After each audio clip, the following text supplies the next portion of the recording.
ஓம் சாந்தி. 1-8-2024 சாக்கார முரளி. இன்று சிவ பகவான் கூறுகிறார், இனிமையான குழந்தைகளே, நீங்கள் தூய்மையாகாமல் திரும்பி செல்ல முடியாது. எனவே பாபாவின் நினைவின் மூலம் ஆத்மாவின் பேட்டரியை சார்ஜ் செய்யுங்கள் மற்றும் இயல்பாக தூய்மை ஆகுங்கள். கேள்வி: பாபா குழந்தைகளாகிய உங்களுக்கு வீட்டிற்கு செல்வதற்கு முன்பாக எந்த ஒரு விஷயத்தை கற்றுக் கொடுக்கிறார்? பதில்: குழந்தைகளே, வீட்டிற்கு செல்வதற்கு முன்பு வாழ்ந்து கொண்டே இறந்துவிட வேண்டும். ஆகையால் பாபா உங்களுக்கு முதலில் இருந்தே தேகத்தின் பற்றிலிருந்து கடந்து செல்வதற்கான பயிற்சி செய்ய வைக்கிறார். அதாவது சாக கற்றுக் கொடுக்கிறார். அதாவது மரணம் அப்படின்னு நம்ம எதுக்கு சொல்றோம்? ஆத்மா இந்த உடலை விட்டுட்டு வேற ஒரு உடலுக்குள்ளே போயிடுது.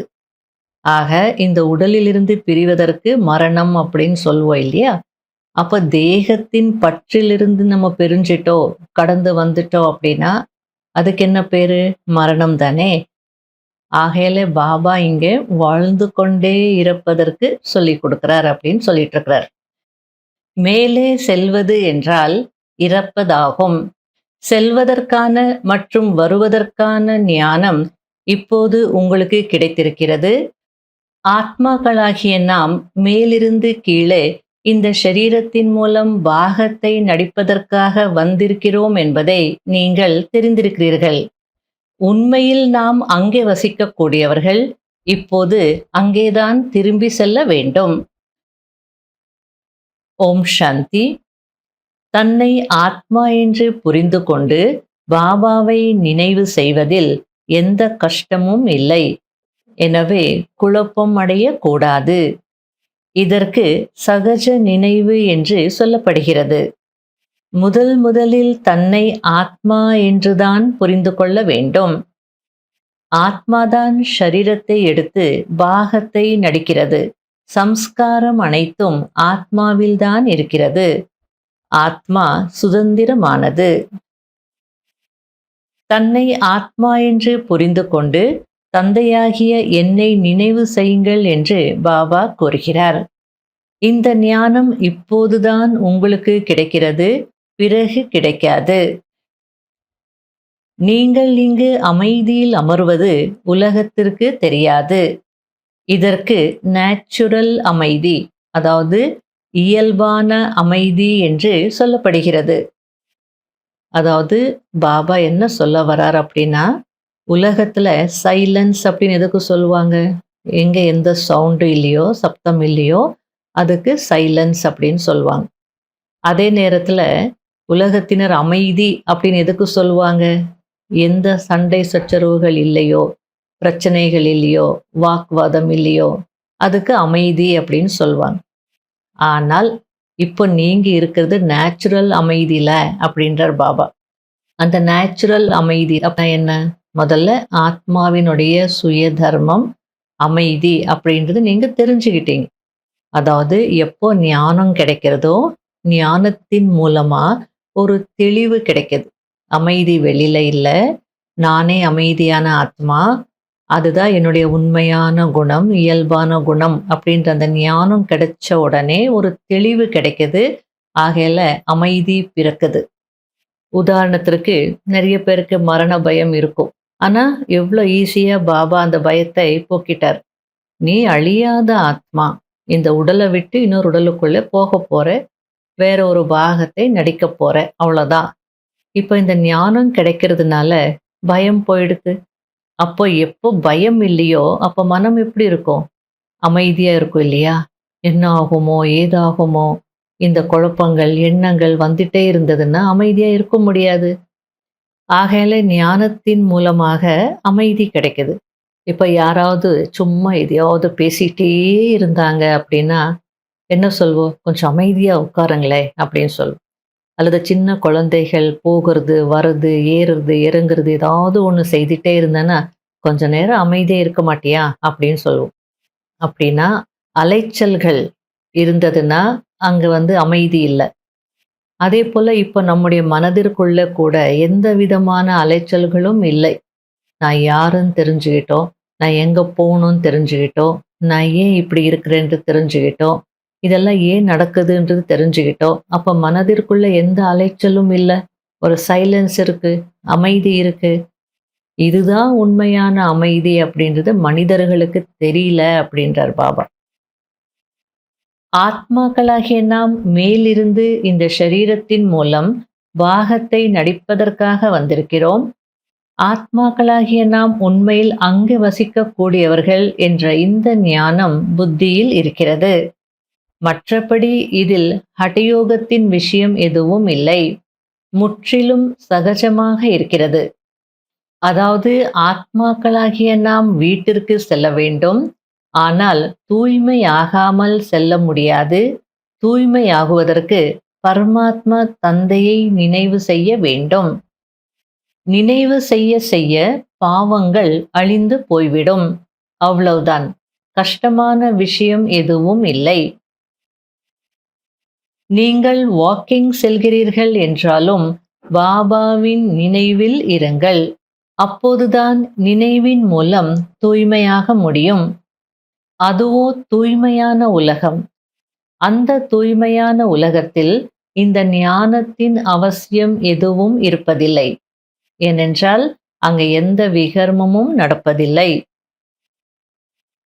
மூலவத்தனத்தில் ஆத்மாக்கள் தான் இருக்கிறது. அங்கு பேட்டரி குறைவதற்கான விஷயமே இல்லை.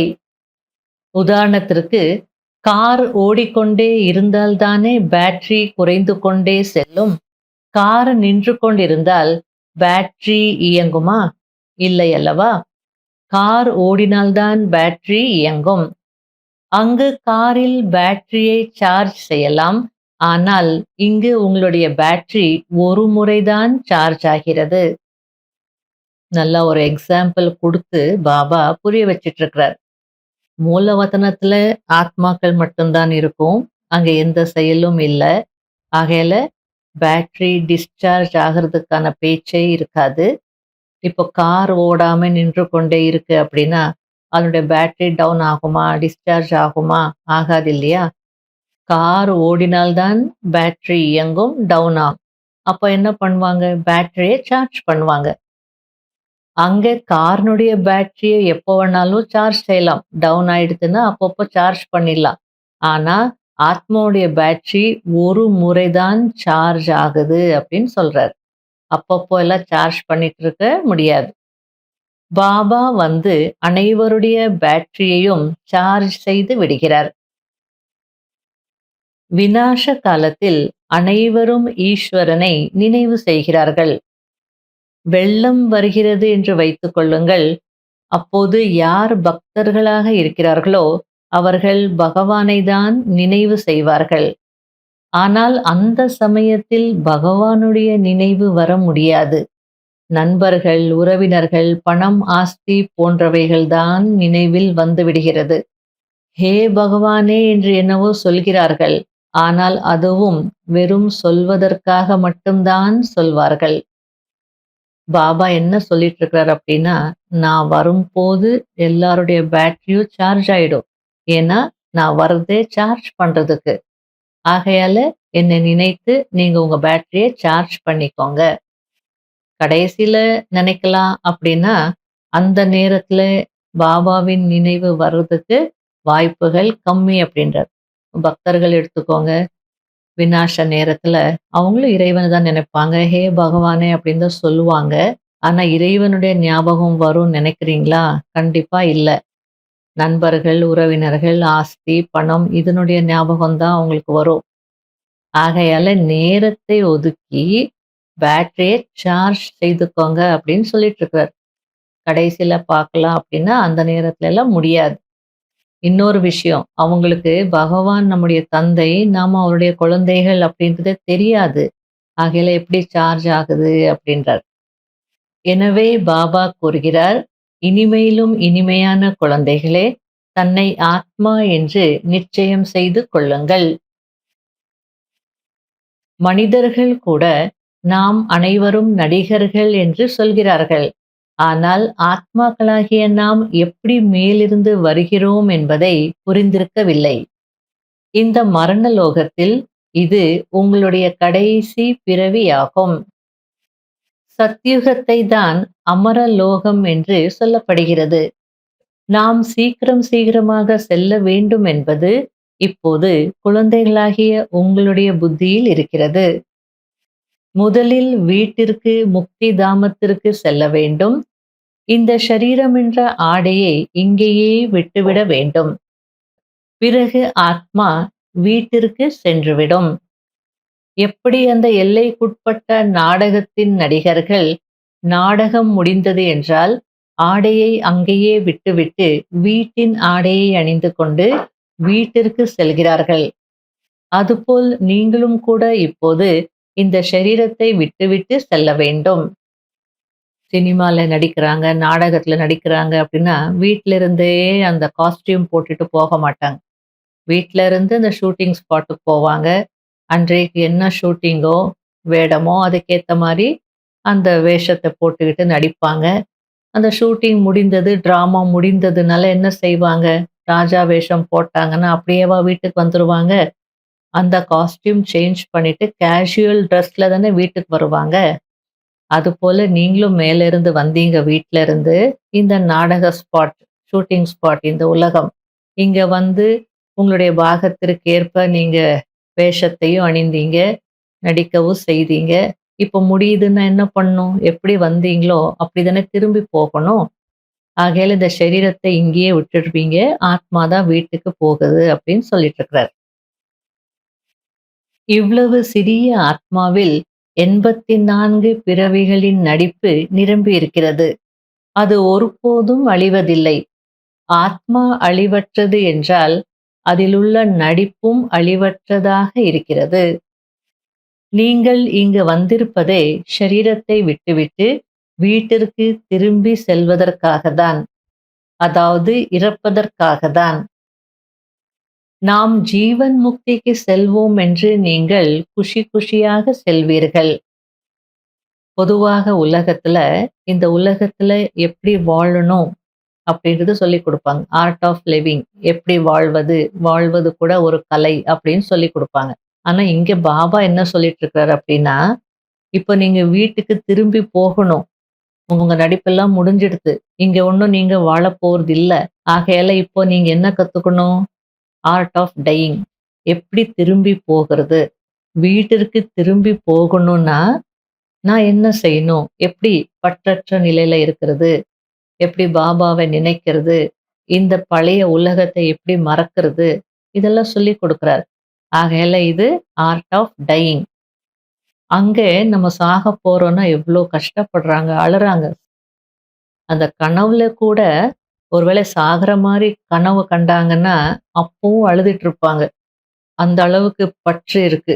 ஆனா நமக்கு பாபா கனவில் கூட நினைக்காதது நான் அடைய போறேன் அப்படின்னு குஷியா நீங்க சொர்க்கத்துக்கு போறீங்க, ஜீவன் முக்திக்கு போறோம் அப்படின்னு சந்தோஷமா போவீங்க அப்படின்றார். இதுதான் ஆர்ட் ஆஃப் டையிங். யார் என்ன பாகத்தை நடித்தார்களோ அவர்கள் கடைசி வரை அதே பாகத்தை நடிப்பார்கள். பாபா முயற்சி செய்வித்துக் கொண்டே இருப்பார். சாட்சியாக இருந்து பார்த்து கொண்டே இருப்பார். அதாவது பாபாவுக்கு என்னவோ எல்லாருமே மகாராஜா ஆகணும் தான் இருக்கு. இருந்தாலும் டிராமான்னு ஒண்ணு இருக்கு. யார் எந்த பாகத்தை நடிச்சாங்களோ அவங்க அதே பாகத்தை தான் கடைசி வரையும் நடிச்சுட்டே இருப்பாங்க. இருந்தாலும் பாபா முயற்சி செய்ய சொல்லி கொடுக்குறார். செய்யலைன்னா நான் சாட்சியா பார்த்துட்டு இருப்பேன் அவ்வளவுதான் அப்படின்றார். அதாவது தந்தைக்கு அனைத்து குழந்தைகளும் ஒன்றுதான். மற்றபடி ஒவ்வொருவருக்கும் அவரவருடைய பாகம் இருக்கிறது. அதில் யாரும் குறுக்கிட முடியாது. நல்லது. இனிமையிலும் இனிமையான காணாமல் போய் கண்டெடுக்கப்பட்ட செல்ல குழந்தைகளுக்கு மாத் பிதா பாப் தாதாவின் அன்பு நினைவுகள் மற்றும் காலை வணக்கம். ஆன்மீக குழந்தைகளுக்கு ஆன்மீக தந்தையின் நமஸ்காரம். கடைபிடிக்க வேண்டிய முக்கியமான சாராம்சம். முதல் பாயிண்ட், இந்த ஷரீரம் என்கிற ஆடையிலிருந்து பற்றை நீக்கி வாழ்ந்து கொண்டே இருக்க வேண்டும். அதாவது தன்னுடைய அனைத்து பழைய கணக்கு வழக்குகளையும் முடிக்க வேண்டும். 2வது பாயிண்ட், இரட்டை கிரீடதாரி ஆகுவதற்கு படிப்பின் உழைப்பு செய்ய வேண்டும். தெய்வீக குணங்களை தாரணை செய்ய வேண்டும். உங்களுடைய லட்சியம் என்னவோ, சுப வார்த்தைகள் என்ன சொல்கிறீர்களோ அதற்கேற்ற முயற்சி செய்ய வேண்டும். அதாவது நான் தேவதை ஆகப் போறேன், லக்ஷ்மி நாராயணனாக ஆகப் போறேன் அப்படின்னு சொல்றீங்களே, அதுக்கேற்ற முயற்சியும் செய்யணும் தானே அப்படின்னு சொல்லிட்டு இருக்கிறார். வரதானம்: நன்மையற்ற எண்ணங்களை அழித்து அபகாரிகளுக்கும் உபகாரம் செய்யக்கூடிய ஞானம் நிறைந்த ஆத்மா ஆகுங்கள். தினமும் உங்களை யாராவது நிந்தனை செய்கிறார்கள் என்றாலும், கெடுதல் செய்கிறார்கள் என்றாலும், திட்டுகிறார்கள் என்றாலும், அவர்கள் மீதும் கூட மனதில் வெறுப்பின் பாவனை வரக்கூடாது. அபகாரிக்கும் உபகாரம் செய்வதுதான் ஞானி ஆத்மாவின் கடமையாகும். எப்படி குழந்தைகளாகிய நீங்கள் தந்தையை 63 பிறவிகளாக நிந்தனை செய்தீர்கள், இருந்தாலும் கூட தந்தை நன்மை செய்வதற்கான பார்வையில்தான் பார்த்தார். எனவே தந்தையை பின்பற்றுங்கள். ஞானம் நிறைந்த ஆத்மாவின் அர்த்தம் அனைவருக்காகவும் நன்மைக்கான பாவனை இருப்பதாகும். எண்ண அளவில் கூட தீமை இருக்கக்கூடாது. ஸ்லோகன்: மன்மனாபவ நிலையில் நிலைத்திருங்கள். அப்போது மற்றவர்களின் மனோபாவங்களை கண்டறிந்து கொள்வீர்கள். இந்த மாதத்திற்கான அவ்வியக்த சமிகைகளின் தலைப்பு: வெற்றி ரத்தினம் ஆக வேண்டுமென்றால் அன்பு புத்தி உடையவர் ஆகுங்கள். அன்பு புத்தி உடையவர்கள் என்றால் சதா அலௌகீகமான அவ்வியக்த மனநிலையில் இருக்கக்கூடிய இறைவனின் ஆட்கள். யாருடைய ஒவ்வொரு சங்கல்பமும் ஒவ்வொரு காரியமும் அலௌகீகமாக இருக்கிறதோ, இந்த வியக்த உலகம் மற்றும் வியக்த உலகத்தின் கடமைகளை செய்து கொண்டிருந்தாலும் தாமரை மலருக்கு சமமாக விடுபட்டவராகவும் மேலும் ஒரு தந்தையுடன் அன்பானவராகவும் இருக்கிறார்களோ, இப்படி இருப்பதுதான் அன்பு புத்தியுடையவர் ஆகுவதாகும். ஓம் சாந்தி.